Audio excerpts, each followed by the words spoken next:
मोदी सरकार ने एक बहुत बड़ा फैसला दिल्ली की वक्फ बोर्ड की संपत्तियों को लेकर किया है। मामला है उन संपत्तियों का जो कांग्रेस की सरकार ने 2014 में आचार संहिता लगने के बाद ये देखते हुए कि उनकी सरकार तो जाने वाली है, तो मुस्लिम वोट उनके पक्ष में कैसे आए, यानी तुष्टीकरण के कारण दिल्ली की प्राइम लोकेशन की बहुत कीमती जमीन जिसकी कीमत आज अरबों में है, वो 2014 में चुनाव की घोषणा होने के कुछ घंटे के अंदर वो वक्फ बोर्ड को दे दी। अब केंद्र ने फैसला लिया है कि ये वक्फ बोर्ड की संपत्तियों को वापस लिया जाएगा।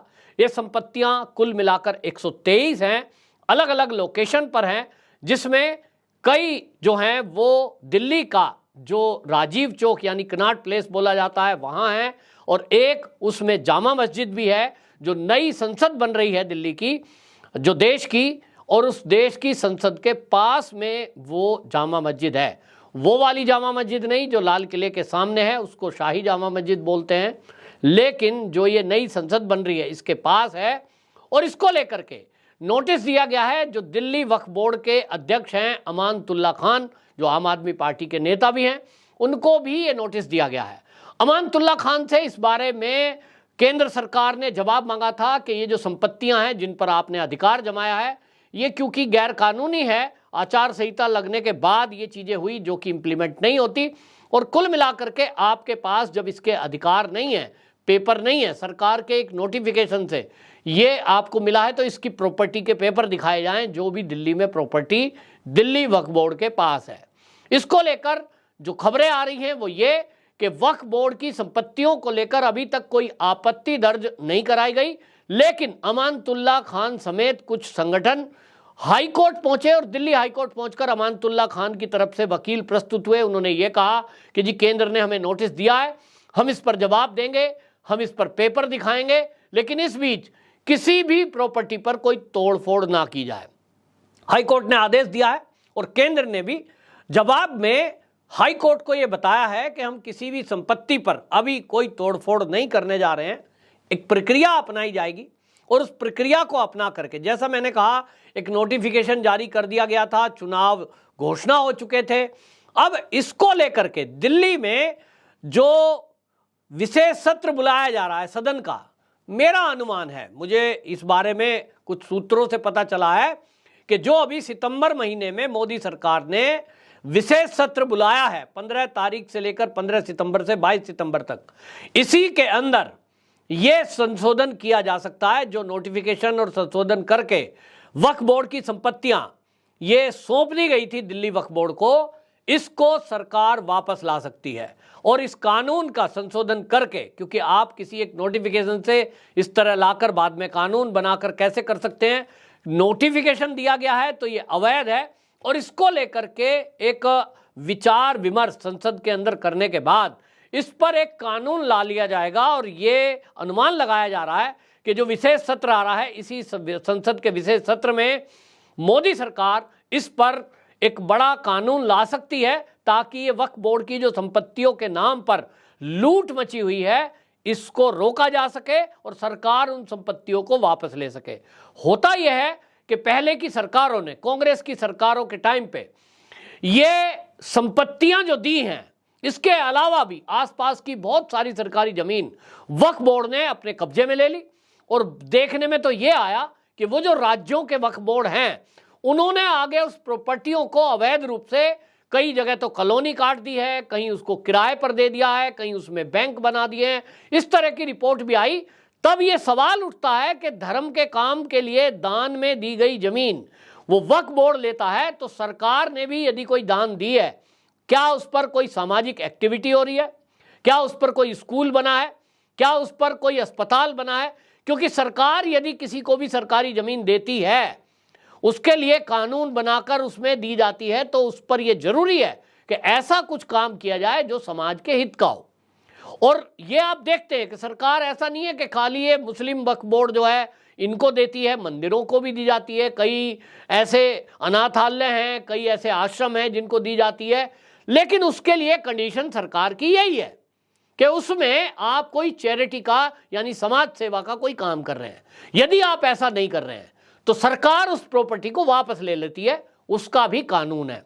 तो इसको लेकर जहां एक तरफ अभी नोटिस दे दिया गया है, दस्तावेज मांगे गए हैं, मामला हाई कोर्ट में है, तो सरकार ने एक तरह से मंशा साफ कर दी है।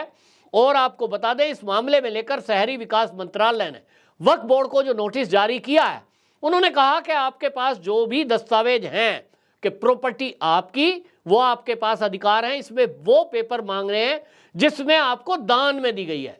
मान लीजिए इसमें जो वक्फ बोर्ड की संपत्ति है उसमें कोई मुस्लिम या कोई भी व्यक्ति वक्फ बोर्ड को अपनी खुद की इच्छा से कोई जमीन दान देता है, उसको सरकार नहीं ले सकती। ऐसे पेपर वक्फ बोर्ड से मांगे गए हैं।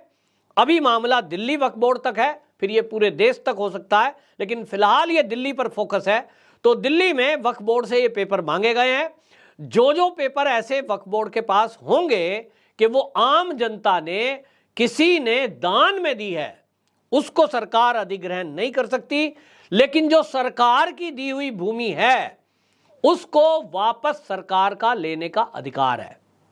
कंडीशन जो मैंने बताई कि यदि देखा जाएगा कि उसमें कोई भी ऐसी एक्टिविटी नहीं की जा रही है जो टर्म एंड कंडीशन एनजीओ या समाज सेवा के लिए केंद्र सरकार की हैं। आपको यह भी बता दूं, केंद्र सरकार जब से मोदी सरकार आई है 2014 के बाद से एनजीओ के लिए भी कानून सख्त किए गए हैं। मोदी सरकार से पहले कांग्रेस के कार्यकाल में कोई भी ना एनजीओ बना लेता था, 5 लोग परिवार के मिलकर एक एनजीओ रजिस्टर करा लेते थे। कोई गौशाला खोलकर बैठा है, कोई गरीबों में पेंसिल बांटने के नाम पर, कोई स्कूल चलाने के नाम पर सरकार से भी मदद लेते थे और करोड़ों रुपए का गमन करते थे। मोदी सरकार ने कानून बना दिया कि जो भी एनजीओ है, अब अगर वो कोई समाज सेवा करना चाहते हैं, मान लीजिए कोई ये कहे कि मैंने गरीबों में किताबें बांटी हैं, तो उसके लिए कानून बना दिया है कि आप उसके लिए जीएसटी का बिल प्रस्तुत करेंगे। उस बिल की चेकिंग होगी, हर साल ऑडिट होगा और केंद्र सरकार उस पर बाकायदा जांच करेगी। इसी तरह विदेश से चंदा लेने पर भी मोदी सरकार ने कानूनों में परिवर्तन किया है। पहले हमने देखा है कि विदेश में रहने वाले लोग भी वक्फ बोर्ड को पैसे देते थे, भेजे करते थे, और उस पैसे का भी, जैसे मैंने बताया, कि दुरुपयोग होता था। मोदी सरकार ने यह कंडीशन बना दी है कि विदेश से जो पैसा आएगा वो चाहे किसी भी एनजीओ को आ रहा है, चाहे किसी धार्मिक संस्था को आ रहा है, उसका बड़ा भाग आपको निश्चित रूप से कंपलसरी है कि समाज सेवा में लगाना पड़ेगा। आप उससे अस्पताल चलाइए, गरीबों को दवाई दीजिए, गरीब बच्चियों का विवाह करिए, या तो किसी को वस्त्रों का आवंटन करिए। जो भी करना है एनजीओ के काम में वो पैसा लगेगा, और उसमें 75% पैसा यानी धन विदेश से जो आएगा वो आपको एनजीओ के रूप में, मतलब समाज सेवा के रूप में एनजीओ के माध्यम से खर्च करना पड़ेगा। जो भी एनजीओ या आपने धार्मिक संस्था बना रखी है, 25% वो जो धन है उसको आप अपने निजी इस्तेमाल में यानी संस्था के काम में भारत में ले सकते हैं। इस तरह के कड़े कानून बनाए गए तो कई सारी एनजीओ देखी गई कि वो जो विदेश से पैसा आ रहा था वो आना बंद हो गया, और इसलिए लगभग 4000 ऐसे एनजीओ के रजिस्ट्रेशन रद्द हुए जो फर्जीवाड़ा कर रहे थे। मोदी सरकार इसी तरह के शिकंजे कस रही है, और उसमें कोई धर्म देखकर कार्रवाई नहीं की जा रही है। उसमें मेरी जानकारी में बहुत सारे ऐसे लोग हैं जो आश्रम चला रहे थे, हिंदू थे और अन्य धर्मों के लोग भी थे। यानी धर्म का कोई मामला नहीं है, केवल नियम कायदे कानून जो FCRA एक्ट में आते हैं उसमें बदलाव किया गया है, सख्ती की गई है। क्योंकि ये देखने में आ रहा था कि विदेशों से कुछ संस्थाओं के नाम पर वो पैसा यहाँ आ रहा था, लेकिन राष्ट्र विरोधी ताकतों के हाथ में वो पैसा जा रहा था, उससे हथियार खरीदे जा रहे थे, देश विरोधी एक्टिविटी चल रही थी, उस पर लगाम लगी है। आपने देखा होगा मोदी सरकार के इसी कानून के बदलाव के बाद कश्मीर में जो शांति आई है उसका एक कारण वही है, क्योंकि कश्मीर में, नॉर्थ ईस्ट में इसी नाम से, एनजीओ के नाम से, और आपने देखा पंजाब में भी इस तरह से चल रहा था, केरल में भी बड़ी संख्या में ये चल रहा था, देश विरोधी एक्टिविटी करते थे, कन्वर्जन करते थे, इस पर लगाम लगी है। तो कुल मिलाकर ये जो है विशेष सत्र, इस विशेष सत्र में इस पर एक और कानून में अमेंडमेंट करके और सख्ती की जा सकती है कि किस तरह से विदेशों से आने वाले इस तरह के फंड का दुरुपयोग रोका जा सके। बहरहाल 123 संपत्ति ये तो वापस लेने का फैसला मोदी सरकार ने कर ही दिया। और जैसा मैंने बताया, ये सरकार के पास जानकारी है, क्योंकि वो सरकारी जमीन थी, किसी व्यक्ति के द्वारा दान दी गई नहीं है। तो संभावना है कि ये संपत्तियां तो केंद्र के पास वापस आ ही जाएंगी। और इससे एक तरफ आपको बता दें तो कांग्रेस की तुष्टीकरण की नीति का भी खुलासा होता है कि किस तरह से कांग्रेस ने अपनी वोट बैंक बनाने के लिए, सत्ता में बने रहने के लिए तुष्टीकरण की हदों को पार किया था। आपकी क्या राय है? कमेंट बॉक्स में जरूर बताएं। वंदे मातरम।